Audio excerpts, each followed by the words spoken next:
Kalau kemarin aku sudah membahas gimana nih prediksinya gitu ya bisnis fashion di tahun 2025, tetapi secara umum sekarang aku membahas gitu ya buat kalian yang bisnisnya di dunia fashion muslim nih, wajib banget dengerin video ini sampai selesai ya, tonton deh. Wah, dengerin kan kita ngomongin ini ya. Tonton video ini sampai selesai gitu. Karena di apa ya? Karena kan kita sudah mau nih Desember 2024 habis itu 2025 gitu ya. Oke, apa aja sih gitu atau gimana sih potensi di tahun 2025 ini untuk bisnis fashion gitu ya. Kalau kalian pengen tahu sorotan apa aja di tahun 2025 tentang bisnis fashion ini gitu ya. Oke, langsung aja nih aku bahas gitu ya. Yang pertama adalah masih sama, ada hubungannya di yang kemarin yang di umum, yaitu gunakan produk-produk yang ramah lingkungan gitu ya.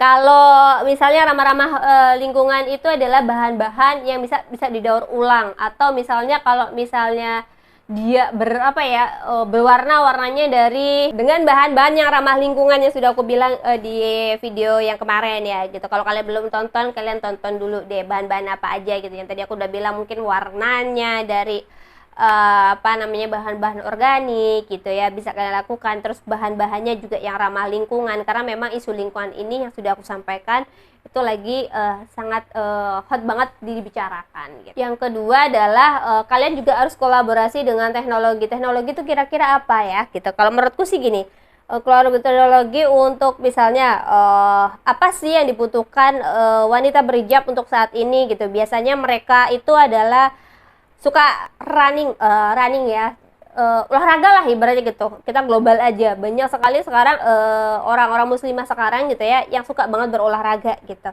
gemar banget, entah itu lari, bersepeda, entah itu zumba dan sebagainya. Nah, buatlah satu produk yang bisa mendukung kegiatan mereka gitu ya.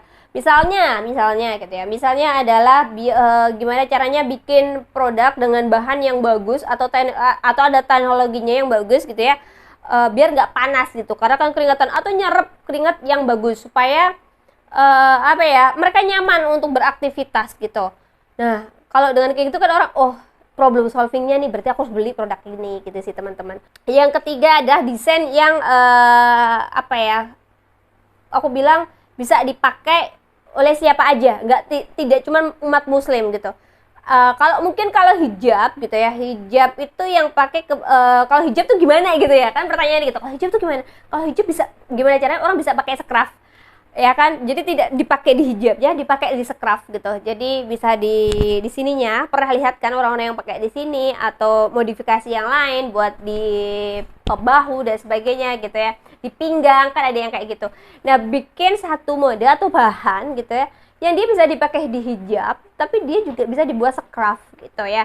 Kalau misalnya baju muslim adalah gitu ya, baju muslim yang gimana dia bisa dipakai sebagai kita menutupi aurat sebagai seorang muslim, atau bisa dipakai orang umum. Jadi umum juga bisa pakai, misalnya orang yang bukan beragama Islam, atau memang orang yang ibaratnya, kalau aku sih bilang kayak gitu ya. Jadi kita tuh bisa lebih banyak pasarnya gitu. Jadi masih bisa match buat semuanya gitu. Jadi inilah PR-nya gitu. Gimana caranya membuat yang masih bisa dipakai oleh umat muslim tapi juga bisa dipakai oleh non muslim. Oke. Dan yang keempat adalah desain yang futuristik dan yang unik gitu ya. Gimana itu bisa menampilkan ciri khas kita sebagai umat muslim, tapi yang bisa juga dipakai umum tadi yang aku bilang gitu ya. Entah itu misalnya nih, apalagi ini mau lebaran gitu ya, yang bisa dipakai orang-orang lebaran gitu, baju-bajunya, terus hijab-hijabnya gitu. Bisnis fashion di tahun 2025 ini sangat-sangat menurutku tuh potensinya lumayan besar gitu sebenarnya gitu. Tergantung sama kita aja gitu ya, bagaimana cara menyikapinya, bagaimana kita berinovasi gitu. Karena memang pasar di Indonesia ini umat muslimnya itu kan besar banget teman-teman gitu ya. Jadi ya itu tadi, kita harus mengikuti perkembangan zaman nih. Tadi yang gue bilang, kalau misalnya orang-orang Indonesia suka olahraga untuk saat ini gitu ya, bikin hijab, bikin baju yang masih match and match sama orang muslim, yang masih dipakai dengan nyaman tapi juga menutupin aurat dan sebagainya gitu ya. Itulah.